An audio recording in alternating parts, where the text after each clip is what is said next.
Dits and டாஸின் 10வது எபிசோடுக்கு வணக்கத்துடன் உங்களை வரவேற்கிறேன். இதுக்கு முந்தின எபிசோடில் இண்டிகோ ஃப்ளைட்ஸ் டிசம்பர் 1st வீக்கில் கேன்சல் ஆனதுனையும் அதனால் ஜனங்களுக்கு ஏற்பட்ட கஷ்டங்களை பற்றியும் ஏர்போர்ட்ஸ்லேயும் மல்டிபிள் சிட்டிஸ்லேயும் ஏற்பட்ட ப்ரொட்டஸ்ட் பற்றியும் FDTL அதாவது ஃப்ளைட் டியூட்டி டைம் லிமிட்டேஷனுங்கிற புதிய சேஃப்டி நாம DGCA இன்ட்ரடியூஸ் செய்தது தான் இதற்கு ஒரு காரணமாக இருந்ததாகவும் இதை இம்ப்ளிமெண்ட் பண்ணுறதுக்காக DGCA 2 வருஷம் டைம் கொடுத்திருந்த போதும் அப்ராப்ரியேட் ஆக்ஷன் இண்டிகோ தரப்பிலிருந்து எடுக்காதது தான் இந்த கேன்சலேஷன் ஆஃப் ஃப்ளைட்ஸ்க்கான ரீசனாகவும் இண்டிகோ தரப்பிலிருந்தும் experts pilot bodies and government தரப்பிலிருந்தும் சொல்லப்பட்டது அப்படிங்கிறத பற்றியும் இது உண்மையிலிருந்து எவ்வளவு வேறுபட்டிருந்தது என்பதை பற்றியும் பார்த்தோம். இது யதார்த்தத்திலிருந்து வேறுபட்டிருந்தா அப்போ இது ஒரு மேனுஃபேக்சர்ட் கிரைசிஸா, வாட் இஸ் பிஹைண்ட் இட் அப்படிங்கிறது வரைக்கும் நம்ம போன எபிசோடில் பார்த்துருந்தோம்.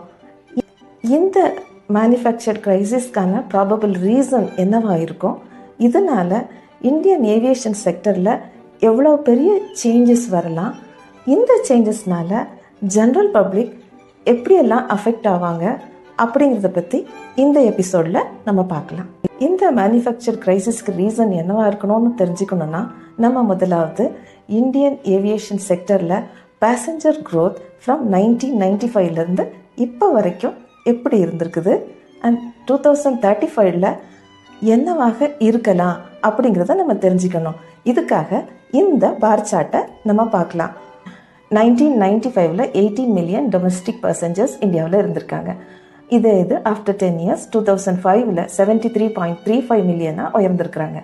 ஆஃப்டர் 10 இயர்ஸ் 2015 223.62 மில்லியனாக இது உயர்ந்திருக்குது. பாருங்கள் எவ்வளோ பெரிய க்ரோத்துன்னு. 2025 376 மில்லியனாக உயர்ந்திருக்குது. இன்னும் எஸ்டிமேட்டட் க்ரோத் இன்னும் 10 வருஷம் கழிச்சு 2035 425 மில்லியனாக இருக்கும் அப்படிங்கிறத கணிக்கிறாங்க. இப்போ நீங்கள் பார்த்தீங்கன்னா 1995 2025 வர 30 இயர்ஸில் 20x டைம்ஸ் பேசஞ்சர் க்ரோத் ஆயிருக்குது. After US and China, India தான் globally 3rd largest domestic aviation market today. 2012 air passengers growth மேசிவாக இன்க்ரீஸ் ஆகிருக்குது. அப்பத்துலேருந்தே இந்தியாவுடைய பெரிய பெரிய முதலாளிகள் வர்த்தகர்களுடைய கண்கள் ஏவியேஷன் செக்டர் மேலே வர ஆரம்பிச்சிருந்தது. கொஞ்சம் கொஞ்சமாக கவர்மெண்ட் கிட்ட இருந்து ஏர்போர்ட்ஸ்கள் விற்கப்பட்டு விட்டன. ஏர் இந்தியா இருந்தது, அதையும் சமீபத்தில் வித்துட்டாங்க. இப்படி ஒரு மேசிவ் க்ரோத் இருந்தாலும் இன்னொரு டேட்டாவையும் நம்ம பார்க்கணும். 1995 இன்னைக்கு 2025 இருக்கிறத விட 20 மடங்கு குறைவான ஏர் பேசஞ்சர்ஸ் இருந்தாங்க. ஆனால் ஏர்கிராஃப்ட் கம்பெனிஸ் எத்தனை இருந்ததுன்னா 6 கம்பெனிஸ் இருந்ததுங்க. உங்களுக்கு ஞாபகம் இருக்கும், அப்போ தான் முதல்ல டீரெகுலேஷன் தொடங்கி இருந்தது. இந்தியன் ஏர்லைன்ஸ், ஏர் இந்தியா இல்லாமல் புதிய ஏர்கிராஃப்ட் கம்பெனிஸ் அப்போ தான் வர தொடங்கி இருந்தது. மோதி லிஃப்ட், ஜெட் ஏர்வேஸ், விஃப் அப்படிங்கிறதெல்லாம் கம்பெனிஸ் இருந்தது. உங்களுக்கு ஞாபகம் இருக்கும். அதில் ஒரு சிலர் அப்போவே மார்க்கெட்டில் நிற்க முடியாமல் போயிட்டாங்க. ஏன்னாக்கா இந்தியன் ஏர்லைன்ஸ் மாடல்லே தான் அவங்களோட ஆப்ரேட்டிங் மாடலும் இருந்தது. அதாவது வேல்யூ ஆடட் சர்வீசஸ், ஃபுட்டு கொடுப்பாங்க மாதிரி same pattern of Air India and Indian Airlines இருந்தது. இந்த ஜெட் ஏர்வேஸ் தவிர யாராலையும் அந்த மார்க்கெட்டில் பிடிச்சி நிற்க முடியல. சீக்கிரமாகவே அந்த கம்பெனிஸ் மூடிருச்சிங்க. இது 2005 கொஞ்சம் இன்க்ரீஸ் இருந்தது பேசஞ்சர் க்ரோத். ஏர்கிராஃப்ட் கம்பெனிஸும் நம்மக்கிட்ட 7 இருந்தது. Hi, look here. Certainly there was a boom in domestic air passengers growth in 2012. Passenger க்ரோத்தும் மேசிவாக இன்க்ரீஸ் ஆச்சு. நம்மக்கிட்ட கிங்ஃபிஷர், சஹாரா, டெக்கன், ஏர் டெக்கன் இது போல் 8 கம்பெனிஸ் இருந்தாங்க. ஆல்மோஸ்ட் எல்லாருமே மார்க்கெட் ஷேர் ஈக்குவலாக இருந்த மாதிரி பெரிய பெரிய கம்பெனிஸாக இருந்தாங்க. இது ஒரு இந்தியன் ஏவியேஷன் செக்டரில் ஒரு பூம் பீரியட்னு சொல்லலாம். அதுக்கப்புறம் இன்னைக்கு நீங்கள் 25 நீங்கள் பார்த்தீங்கன்னா நிறைய கம்பெனிஸ் மூடிடுச்சு. கிங்ஃபிஷர் போயிடுச்சு, சஹாரா போயிடுச்சு, ஏர் டெக்கன் போயிடுச்சு, ஜெட் ஏர்வேஸ் போயிடுச்சு. 1995 முதல்ல காம்படிஷன் எல்லாம் பிடிச்சி நின்று ஜெட் ஏர்வேஸ் கூட காணாமல் போயிடுச்சு. இன்னைக்கு மார்க்கெட்டில் இண்டிகோ தான் 65% ஸ்டேக் வச்சுருக்காங்க. மிச்ச 35% தான் ஏர் இண்டியா, அலையன்ஸ் ஏர், ஏர் இண்டியா எக்ஸ்பிரஸ், இந்த மாதிரி கம்பெனிக்கிட்ட இருக்குது. இன்னைக்கு டேட்டில் இண்டிகோவோடது டொமஸ்டிக் மார்க்கெட்டில் ஒரு மோனோபோலின்னு சொல்லலாம். அதர் 5 பிளேயர்ஸ் இருந்தால் கூட லார்ஜஸ்ட் ஸ்டேக் ஹோல்டர் வந்து இண்டிகோ தான். இதுக்கு முன்னால் ஜெட் ஏர்வேஸ், கிங்ஃபிஷர், சஹாரா, ஏர் டெக்கான் இதெல்லாம் கூட ஒரு கிரைசிஸ் பீரியடை கடந்து மூடவும் பட்டுருச்சு. அந்த டைம்லேயும் இந்த மாதிரி ஃப்ளைட் கேன்சலேஷன்ஸ்லாம் இருந்தாலும் பேசஞ்சர்ஸ் இவ்வளோ தூரம் அவதிப்பட்டாங்களா அப்படின்னா இல்லை. ஏன்னாக்கா ஒரு அணியோட கிரைசிஸ் இருந்தாலும் another equally larger stack holders இருந்ததுனால பீப்புளுக்கு ஃபைனான்ஷியல் லாஸஸ் வந்தால் கூட ஏர் ட்ராவல் இந்தியாவில் அவ்வளோவா அஃபெக்ட் ஆகலை. ஆனால் இன்றைக்கி இருக்கிற சுச்சுவேஷன் ரொம்ப ரொம்ப விசித்திரமானது. மோனோபோலி ஒரே ஒருத்தங்க தான் மார்க்கெட்டில் இருக்காங்க. ஸோ எல்லாருமே இந்த ஒருத்தங்க கிட்ட தான் டிக்கெட் வாங்க வேண்டியது இருக்குது. இவங்க கேன்சல் பண்ணால் டிக்கெட் வாங்குறதுக்கு another 35% ரன் பண்ணுற கம்பெனிஸ் தான் இருக்கிறாங்க. அவங்களும் தங்களோட டிக்கெட் சார்ஜஸை ரொம்ப உயர்த்திட்டாங்க. கிங்ஃபிஷர், ஜெட் ஏர், சஹாரா இது போல் இண்டிகோவும் அது மாதிரி ஒரு கிரைசிஸை பேக்கெண்டில் அனுபவிச்சுட்டு இருக்குதோ டிஸ்இன்டகிரேட் ஆகி இது பிளேஸில் வேறொரு ஏர்லைன் வரப்போகுதா, இல்லை இந்த பர்டிகுலர் ஏர்லைன்ஸை யாராவது ஃபோர்ஸ்ஃபுல்லி அபகரிச்சிக்க போகிறாங்களா அப்படிங்கிற மாதிரி மட்டும்தான் நினைக்க வைக்கிறது. அது அல்லாது எக்ஸ்பர்ட் சொன்னது, பைலட் பாடிஸ் சொன்னது, டிஜிசியை பற்றி பேசுனது, ஏர்லைன்ஸ் கொடுத்த கியோஸ்க்கு கொடுத்த ரீசன்ஸ் எல்லாமே யதார்த்தத்திலேருந்து ரொம்ப தூரத்தில் இருக்குதுங்க. ஒரு சக்ஸஸ்ஃபுல் ஆர்கனைசேஷனை வாங்கணும்னு முடிவு பண்ணிட்டாங்கன்னா ஒரு பிளான்டு மிஸ்மேனேஜ்மெண்ட்டை ஃபோர்ஸ்ஃபுல்லாக உள்ளே கொண்டு வருவாங்க.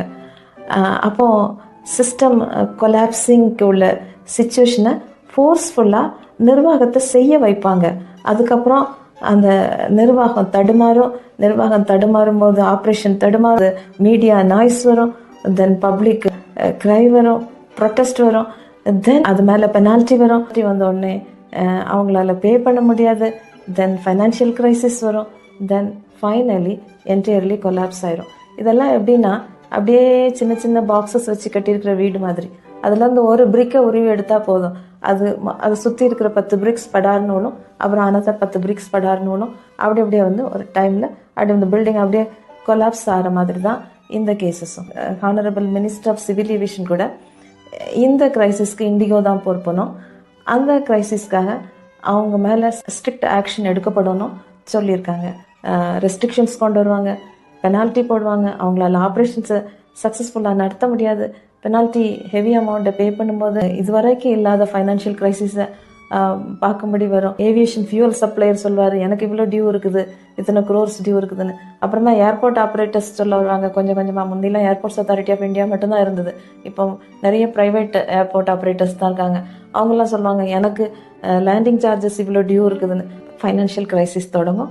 ஒன் பர்டிகுலர் டைமில் பேங்க்ஸ் சொல்லுவாங்க இவ்வளோ அவுட்ஸ்டாண்டிங் லோன் இருக்குதுன்னு சொல்லுவாங்க. Then finally the company will be procured by some other business man.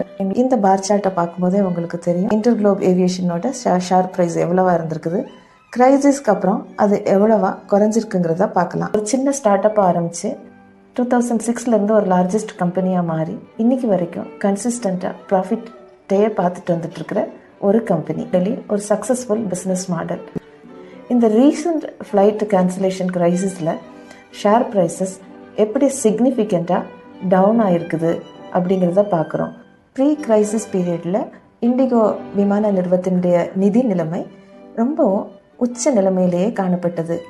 இப்போ அது வீழ்ச்சி அடைகிறதுக்கு அது திவாலாயிருச்சு, இல்லை அதோடைய ஃபைனான்ஷியல் கண்டிஷன் மோசமாயிருச்சு அப்படிங்கிறதெல்லாம் இல்லை. நம்ம இதுவரை அனலைஸ் பண்ணியிருக்கிறபடி இந்த மேனுஃபேக்சர்ட் கிரைசிஸ் தான் இண்டிகோ விமான நிறுவனத்தினுடைய நிதி நிலைமை வீழ்ச்சி அடைவதற்கான ஒரு காரணமாக நம்மளால் பார்க்க முடியுது. ஏர்போர்ட்ஸ் அத்தாரிட்டி ஆஃப் இந்தியாவுடைய பெரிய பெரிய ஏர்போர்ட்டுகள் விற்கப்படுறதுக்கு முன்பும் இது போல நிர்வாக சீர்கேடுகள் திணிக்கப்பட்டிருந்தன. போனோம் ஏர்போர்ட்டை விற்க போகிறாங்கன்னா அதுக்கு முன்னால் தான் நியூஸ் வரும், அதோட ரூஃப் கீழே விழுந்துருச்சு, அதோட டாய்லெட்ஸ் சரியாக க்ளீன் பண்ணப்படல, ஏர்போர்ட் சரியாக மெயின்டைன் பண்ணல, பேசஞ்சர்ஸ் ஃபெசிலிட்டிஸ் சரியாக கொடுக்கப்படல, எப்படிங்கிறதெல்லாம் மீடியா நாய்ஸ். முதல்ல நிர்வாகம் சீர்குலைக்கப்படும், அப்புறம் மீடியா நாய்ஸ் வரும், அதுக்கப்புறம் ஃபைனான்ஷியல் கிரைசிஸ் வரும், அதுக்கப்புறம் அது விற்கப்படும். கும்பமேளாவுக்கு நீங்கள் பிரயாகராஜ் போயிருந்தீங்கன்னா இந்த ஏர்போர்ட்டுக்கு போயிருப்பீங்க. இதை கட்டுறதுக்கு எடுத்துக்கிட்ட டைம் வெறும் 90 நாட்கள் தான். ஏஐயோட நிர்வாக திறமைக்கு இது ஒரு எக்ஸாம்பிள். அரசு எள்ளுன்னு சொல்கிறதுக்குள்ளேயே எண்ணெயாக நிற்கிறது ஏஐ நிர்வாகம். ஒரு சில மாதங்களுக்குள்ளேயே கட்டி எலெக்ஷனுக்கு முன்னால் இனாக்ரேஷன் பண்ணுறதுக்கு ரெடியாக்கி கொடுத்தது தான் நீங்கள் பார்க்குற இந்த Shivamogga airport Karnataka, Hirasar airport Gujarat, Ayodhya airport Uttar Pradesh. So what? It's our privatization policy. Airports authority of இந்தியாவிலேருந்து எல்லா ப்ராஃபிட் ரன்னிங் ஏர்போர்ட்ஸும் விற்கப்பட்டுச்சு. என்னோட வியூவில் இண்டிகோவுடைய உரிமை கைமாறி போகிறதுக்கு சான்சஸ் இருக்குது. அப்படி போகும்போது அஃபெக்ட் ஆக போகிறது என்னையும் உங்களையும் போல மிடில் கிளாஸ் ஏர் ட்ராவலர்ஸ். இண்டிகோவில் வேலை செய்கிறவங்க யாரும் அஃபெக்ட் ஆவாங்களான்னு கேட்டானா ஆக மாட்டாங்க. ஏன்னா புது ஏர்லைன்ஸ்க்கு இதே ஏர்கிராஃப்ட்ஸ் தான் அவங்க பெயிண்ட் அடித்து வேற மாற்றிக்குவாங்க. இதே எம்ப்ளாயீஸ் அதில் வேலை செய்வாங்க. அவங்க யாருக்குமே எந்த கஷ்டங்களும் வரும் அப்படிங்கிறது எனக்கு தோணலை. எஃபெக்ட் ஆக போகிறது யாருன்னு கேட்டிங்கன்னா பொதுமக்கள் தான். அத்தனை ஃப்ளைட் கேன்சலேஷன்ஸ்லேயும் எவ்வளோ பணத்தை இழந்திருப்பாங்க. பணம் மட்டுமா இழந்திருப்பாங்க, எத்தனை பேர் இன்டர்வியூக்கு போக வேண்டியது இருந்திருக்கும், வேலை வாய்ப்பை இழந்திருப்பாங்க, எத்தனையோ பேர் ட்ரீட்மெண்ட்டுக்காக அவசரமாக போக வேண்டியது இருக்கும், எத்தனை உயிர்கள் போச்சோ நமக்கு தெரியாது, எத்தனை பேர் இம்பார்ட்டன்ட் ஃபேமிலி ஃபங்க்ஷன்ஸ்க்காக போகிறதா இருந்திருப்பாங்க தெரியாது, எத்தனை பேர் ஒரு ஃப்ளைட்டை பிடிச்சி இன்னொரு இடத்துக்கு போய் அங்கேருந்து இன்டர்நேஷ்னல் ஃப்ளைட்டை பிடிக்க வேண்டியதாக இருந்திருக்கும், எத்தனை ஃப்ளைட்டை லூஸ் பண்ணியிருப்பாங்களோ. பொதுமக்கள் அடைஞ்ச கஷ்டத்துக்கு ஒரு அளவே இல்லை. என்னைக்கு ஃப்ளைட்டு கேன்சல் பண்ணாலும் ஏர்லைன்ஸ் கம்பெனி அதன் பேசஞ்சர்ஸ்க்கு டிக்கெட் அமௌண்ட்டை ரீஃபண்ட் பண்ணாங்களா இல்லையாங்கிறத கவர்மெண்ட் மானிட்டர் பண்ணுறதுக்கு அவங்கக்கிட்ட ஏதாவது மெக்கானிசம் இருக்கா? இல்லை, அவங்க ஒன்றும் மானிட்டர் பண்ண மாட்டாங்க. ஒரு சர்க்குலர் இஷ்யூ பண்ணாங்கல்ல, ஒரு நோட்டீஸ் கொடுத்தாங்கல்ல, அதோட சரி. ஏர்லைன்ஸ் கம்பெனி உங்களுக்கு பணத்தை திருப்பி தருமானா அது இல்லைங்கிறதுக்கு என்னோட எக்ஸ்பீரியன்ஸ்லேருந்து நான் ஒரு எபிசோட் கொடுத்துருக்கேன். அதை நீங்கள் பார்க்கலன்னா இந்த வீடியோவோட எண்டில் அதோட யூஆர்எல் கொடுக்குறேன். நீங்கள் கட்டாயமாக அதை பாருங்கள், தெரியும் அப்போ உங்களுக்கு ரீஃபண்ட் கிடைக்குமா கிடைக்காதான்னு. அவ்வளோ பெரிய ஒரு கம்பெனியை ஒரு மோனோபோலி க்ரோத்துக்கு பாதை பண்ணி கொடுத்ததுக்கு மற்ற எல்லா கம்பெனிகளும் அழிஞ்சு போய் இந்த ஒரே ஒரு கம்பெனி மட்டும் ஒரு லார்ஜஸ்ட் டொமஸ்டிக் பிளேயராக ஏவியேஷன் செக்டரில் இருக்கிறதுக்கு கவர்மெண்ட் பிளெஸ்ஸிங்ஸ் கொடுத்துட்டே இருந்தது. அதனோட ட்ரெமண்டஸ் க்ரோத்துக்கு எல்லா வகையிலும் எல்லா வழிகளையும் எல்லா வசதிகளையும் செய்து கொடுத்துட்டு இருந்ததும் நம்ம கவர்மெண்ட்டு தான். இது எப்படின்னாக்கா ஒரு பெரிய ஆலமரம் ஒரு பெரிய ரோடுக்கு ஓரத்தில் வளருதுங்க. அதை வளர்றதுக்குள்ள எல்லா வசதிகளையும் கவர்மெண்ட் செஞ்சு கொடுக்குது. பக்கத்தில் இருக்கிற மற்ற எல்லா மரத்தையும் வெட்டி போட்டுருது. இந்த ஒரே ஒரு ஆலமரம் படர்ந்து கிளை விட்டு நல்ல துளிர் விட்டு விழுது விட்டு படர்ந்து ரோடு வரைக்கும் வந்து ரோட்டில் இருக்கிற டிராஃபிக்கை பிளாக் பண்ணுது. அதை வளர செய்த கவர்மெண்ட்டே இப்போ அதை ப்ளேம் பண்ணுது. கவர்மெண்ட் அவங்க மேலே ஸ்ட்ரிக்ட் ஆக்ஷன் எடுப்பேன் அப்படி என்னென்னா இன்னொரு மரம் கம்ப்ளீட்டாக வளர்த்து பக்கத்துலேயே வைக்கப்பட்டிருக்கு, மூடி வைக்கப்பட்டிருக்கு. இதை வெட்டி போட்ட நிமிஷத்தில் அதை திறந்து விடுவாங்க. இந்த மரம் வெட்டப்படும் போது இதில் அஃபெக்ட் ஆக போகிறது இதில் கூடு கட்டி வசிச்சிட்டு இருக்கிற பறவைகள் தாங்க. நல்ல சொகுசாக வாழ படிச்சிட்டு இருந்ததுங்க. முன்னால் சின்ன சின்ன ஷ்ரப்ஸ்லேயும் சின்ன சின்ன மரங்கள்லேயும் சின்ன சின்ன வீடுங்களுக்குள்ளே இருக்கிற வேலிகள்லேயும் கூடு வச்சு வளர்ந்துட்டு இருந்ததுங்க. இப்போ நல்லா கம்ஃபர்டபுளாக இந்த பெரிய ஆலமரத்தில் வளர பழகிருச்சிங்க. மழை பெஞ்சாலும் ஒரு ப்ராப்ளம் இல்லை, வெயில் அடித்தாலும் ஒரு ப்ராப்ளம் இல்லை. கம்ஃபர்டபுளாக ஏர் ட்ராவல் பண்ணுறதுக்கு நம்மளும் படிச்சிட்டோங்க. ட்ரெயினை விட்டுட்டோம், பஸ்ஸை விட்டுட்டோம். சின்ன சின்ன ஊர்களுக்கு கூட ஏர் ட்ராவல் பண்ணி ஒரு கம்ஃபர்டபுளாக போயிட்டு வர்றதுக்கு பழக்கப்படுத்திக்கிட்டோம் நம்மளை. இப்போ இந்த சீப் ஏர்லைன்ஸ் வெட்டப்படுது. எனக்கு தெரிஞ்சு பக்கத்துலேயே பழப்பழன்னு இன்னொரு மரத்தை கவர்மெண்ட் தயார் பண்ணி மூடி வச்சுருக்குது. இதை வெட்டிட்டு அதை திறந்து விடுவாங்க. திறந்து விடும்போது அந்த மரத்தில் கூடு கட்டுறதுக்கு நம்மளுக்கு ஃப்ரீ சான்ஸ் கொடுக்கப்படுமா அப்படிங்கிறது கொஸ்டின் மார்க் தாங்க. ஃபைனலி எனக்கு 2 ஸ்பெகுலேஷன்ஸ் தாங்க. இண்டிகோட உரிமை இம்மிடியட்டாக இல்லைனாலும் நியர் ஃப்யூச்சரில் கைமாறப்படலாம். கை மாறின பின்பு ஒரு பெரிய ப்ரைஸ் ஹைக்கை சந்திக்க நேரிடலாம். இப்படி ஒரு ஸ்பெக்குலேட்டட் ஃபியர் நமக்கு இருந்தாலும் நம்ம கவர்மெண்ட்னால இந்த மாதிரி ஒரு பிரச்சனை நமக்கு வராமல் தடுக்க முடியும் அப்படிங்கிற ஒரு ஆப்டிமிஸ்டிக் ஃபீலிங்கும் நமக்கு இருக்குது. பொதுமக்களுக்கு வேண்டியது எந்த வேல்யூ-ஆடட் சர்வீசஸும் இல்லை. இண்டிகோ கொடுத்துட்டு இருந்த மாதிரி கொஞ்சம் அஃபோர்டபுள் ரேட்டில் டிக்கெட்ஸ், இண்டிகோ மாதிரி ஒரு டிசிப்ளின்டு ஷெட்யூல் அண்ட் பங்க்சுவாலிட்டி. அதுக்கு நமக்கு வேண்டியது A1 A2 மாத்திரம் இல்லை, BCDEன்னு இன்னும் நிறைய பிளேயர்ஸ் ஈக்குவல் ஸ்டேக் ஹோல்டர்ஸாக ஏவியேஷன் டொமஸ்டிக் மார்க்கெட்டில் இருக்கணுங்கிறது தான் நம்மளுடைய விருப்பம். பொதுமக்களுக்கு காம்படிட்டிவ் ப்ரைஸஸில் எல்லாம் கம்ஃபர்டபுளாக டிக்கெட்ஸ் கிடைக்கும். Of course, we are comfortable now. என் கருத்துலேருந்து நீங்கள் மாறுபட்டீங்கன்னா ப்ளீஸ் கமெண்ட் பாக்ஸில் சொல்லுங்கள், எல்லாருமே தெரிஞ்சுக்கலாமே. இந்த வீடியோ உங்களுக்கு பிடிச்சிருக்குன்னு நினைக்கிறேன். பிடிச்சிருந்தா உடனே ஒரு லைக் கொடுங்க, உடனே சப்ஸ்கிரைப் பண்ணுங்கள். உங்களோட ஃப்ரெண்ட்ஸ், ரிலேட்டிவ்ஸ், உங்கள் கோவர்க்கர்ஸ் எல்லாருக்கும் ஷேர் பண்ணுங்கள். மீண்டும் ஒரு நல்ல காணொளியோடு அடுத்த வாரம் உங்களை சந்திக்கிறேன். நன்றி.